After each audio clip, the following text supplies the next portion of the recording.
The asteroid field glittered like broken glass against the void as Captain Elias Thorne maneuvered his salvage vessel, the Wandering Echo, through the debris. 37 years old, weathered by solitude and the unforgiving frontier, Elias had learned to expect nothing from the universe but what he could pull from its wreckage. His scanner pinged, a faint life signature within a crippled escape pod spinning dangerously close to a jagged asteroid. Pirates had been active in this sector.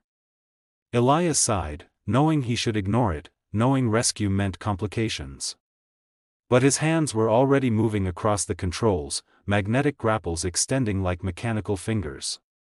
The pod lurched into his cargo bay with a metallic groan.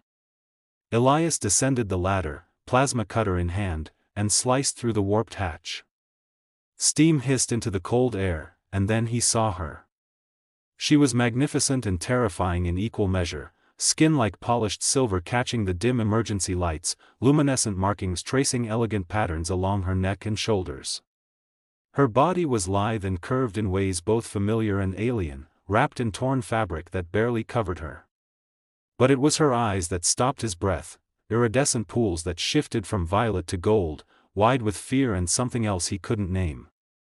"Please," she gasped in perfectly accented standard, her voice like wind chimes. "Don't let them find me." Elias holstered his cutter and extended his hand. "You're safe. I'm Captain Elias Thorne." "Who are you?" Her fingers, surprisingly warm, wrapped around his. "Lyra of the Cythery. My ship, the raiders destroyed everything. Everyone." Her voice cracked, and those mesmerizing eyes glistened with tears that caught the light like diamonds. He helped her to her feet, acutely aware of how close they stood in the cramped cargo bay, how the remnants of her clothing revealed the gentle rise and fall of her breathing, the curve of her hip where silver skin gave way to subtle patterns that seemed to pulse with bioluminescence. "Come on," Elias said, clearing his throat and trying to look anywhere but at her. "Let's get you to the med bay. Check for injuries." As they climbed toward the cockpit, Lyra's hand remained in his, trembling slightly. Neither of them spoke, but Elias felt the weight of something profound settling between them, the ancient, unspoken bond between saved and savior. In the cockpit's amber light, Lyra sat wrapped in Elias's spare jacket, several sizes too large, sleeves hanging past her fingertips. She'd refused medical treatment, insisting her people healed differently, through something she called soul rest. Now she watched him with those shifting eyes as he plotted a course to the nearest station. "Captain Thorne," she said softly, and the way she pronounced his name made it sound like music. "I must speak of debt." Elias glanced up from his navigation console. "You don't owe me anything. I did what anyone decent would do." "No." She stood, the jacket falling open to reveal the silver expanse of her torso, those bioluminescent patterns now glowing brighter. "Among the Cythery, life debt is sacred. You pulled me from death's embrace. I have nothing, no credits, no possessions, no way to honor this bond. Except." She paused, her fingers moving to the jacket's zipper. "Except what?" Elias's mouth went dry. Lyra's hands trembled as she slowly drew the zipper down. "Remove your clothes, human. That's how I'll settle my debt." The jacket slipped from her shoulders, pooling at her feet. She stood before him in only the torn remnants of her undergarment, her entire body now pulsing with soft light that painted the cockpit in ethereal colors. Elias's chair creaked as he stood abruptly, his face burning. "Lyra, you don't have to. Please." She knelt before him, her silver skin gleaming.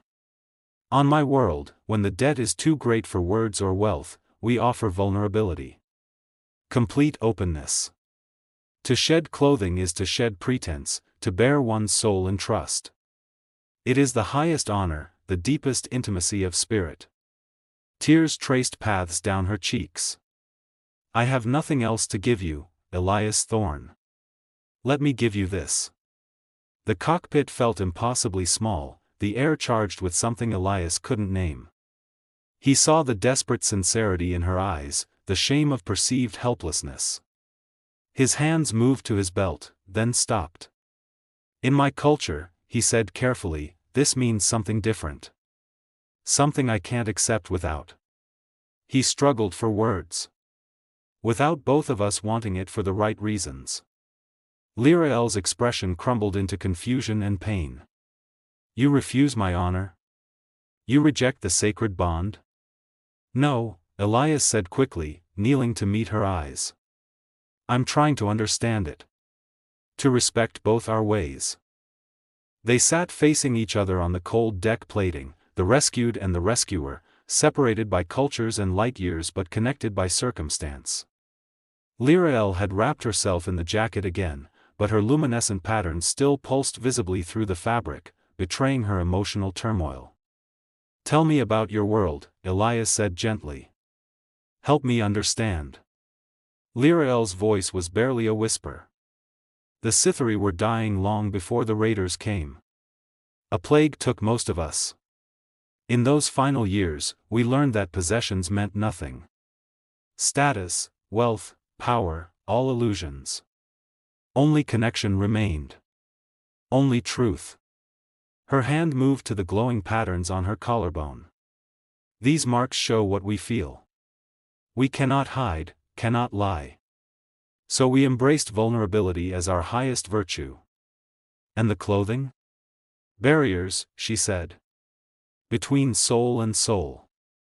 When one Cytheri saves another, the saved offers complete openness, not for pleasure, though that may come, but to say, I trust you with every part of me. I have nothing left to hide. It's how we showed gratitude too profound for words. Elias felt something shift in his chest. On earth, we hide behind more than clothes. We hide behind words, behind politeness, behind the walls we build inside ourselves. His hand moved unconsciously to his chest. I've been alone out here for 5 years. Sometimes I forget how to let anyone in. Lirael's eyes fixed on his hand. You wear armor too. Just a different kind. The observation struck him like a physical blow. He looked down at his worn jacket, his standard-issue shirt, all the practical layers that kept the void at bay. But beneath them, yes, deeper armor that had nothing to do with fabric. Maybe, he said slowly, we can meet somewhere in the middle. He stood and slowly removed his jacket, then his overshirt, feeling exposed in just his undershirt. Lirael watched with those shifting eyes, not with desire but with something deeper, recognition. He sat back down, closer this time, and began to speak. I lost someone, he said, the words catching in his throat. 6 years ago. My partner on a salvage run. The ship depressurized, and I couldn't save her. I've been running ever since, staying out here where I don't have to face people who knew her, who would see the guilt every time they looked at me. Lirael reached out, her silver fingers resting gently on his forearm. Where she touched, warmth spread through his skin. You carry death, as I do. The weight of those we couldn't save. Yes. This, she said softly, her patterns glowing brighter, this is what I sought. Not bodies touching, but souls recognizing each other. The ship's night cycle darkened the cockpit to near blackness, leaving only the glow of Lirael's bioluminescent patterns and the distant stars. They had moved to the small crew quarters, sitting on opposite bunks, but somehow the darkness made vulnerability easier. Tell me her name, Lirael said. The one you lost. Kira. Elias's voice cracked on the name. She was fearless. Laughed at danger. I was always the cautious one, running calculations while she was already halfway out the airlock. He smiled despite the pain. The depressurization was instant. By the time I got my helmet sealed, she was floating there, just out of reach. I tried, Lirael. I tried so hard, but the tether snapped and she just drifted away into all that nothing. Tears streamed down his face now, the first he'd shed in years. In the darkness, Lirael rose and crossed the small space between bunks. She knelt before him, and this time when she took his hands, it felt like prayer. Among my people, we would say her light joined the stars. That she drifts still, but not alone, not as long as you remember her. It hurts to remember. Yes, Lyra El whispered. It should. Love earned that pain. Her patterns pulsed in rhythm with his breathing. My entire colony died while I was off-world. 200 souls, including my bond mate. I came home to empty halls and silence. The guilt of surviving. She pressed his hands to her chest, over her heart, and he felt the rapid beating beneath silver skin. The guilt is a burden we carry together now. Elias felt something break open inside him, some frozen core finally cracking. Without thinking, he pulled her closer, their foreheads touching, breathing each other's air. It wasn't sexual, it was something more primal, two drowning people clinging to each other in the dark. I see you, she whispered, the traditional Cytherea greeting that meant so much more than words. I see your pain, your guilt, your goodness. I see all of you, Elias Thorne. I see you too, Lyra El. They stayed like that for long moments, holding each other, their breathing synchronized. When they finally pulled apart, Elias removed his undershirt completely, bearing the scars across his ribs where shrapnel had torn into him during another failed rescue. In the glow of her patterns, the old wounds looked almost beautiful. These are my markers, he said. My body's truth. Lyra El traced them gently with her fingertips, each touch sending shivers through him. Beautiful, she murmured. The map of survival. Morning cycle found them still in the crew quarters, though they'd moved to a single bunk, lying face to face, clothed but closer than Elias had been to anyone in years. Lyra El's patterns had settled into a soft, steady glow, contentment, she'd explained. I understand now, she said, her fingers tracing idle patterns on his bare shoulder. Your people's vulnerability isn't less than ours. Just, dressed differently. Elias smiled. We hide so much. But you've seen parts of me I haven't shown anyone. Not even Kira, really. I never told her how scared I was out here, how much I doubted myself. And I have shown you my survivor's shame. The question that haunts every night, why did I live when they all died?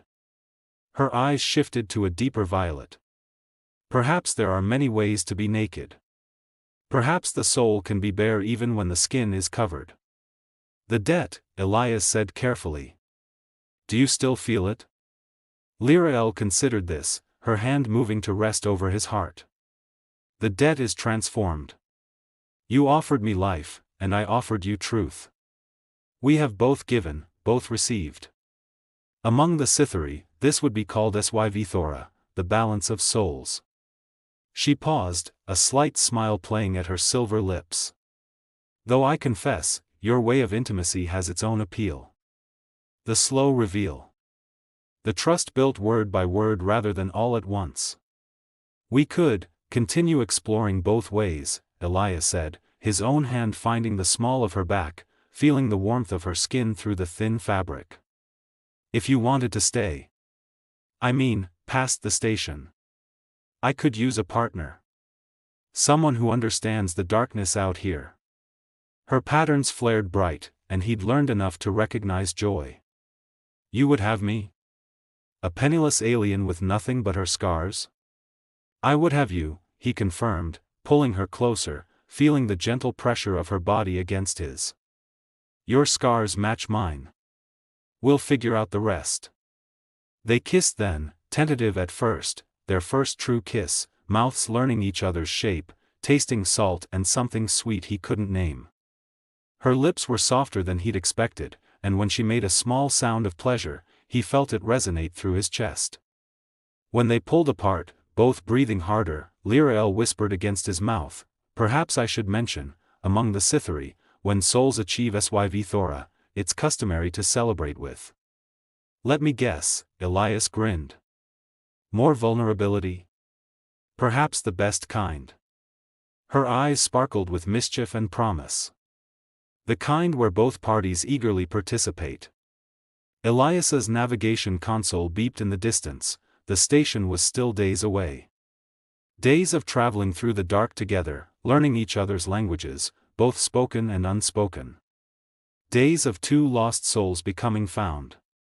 "I think," he said, his hand tangling in her strange, silken hair, "we have time to explore your customs thoroughly.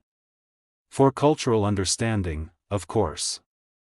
Lyrael laughed, the sound like silver bells. "Of course. Strictly educational."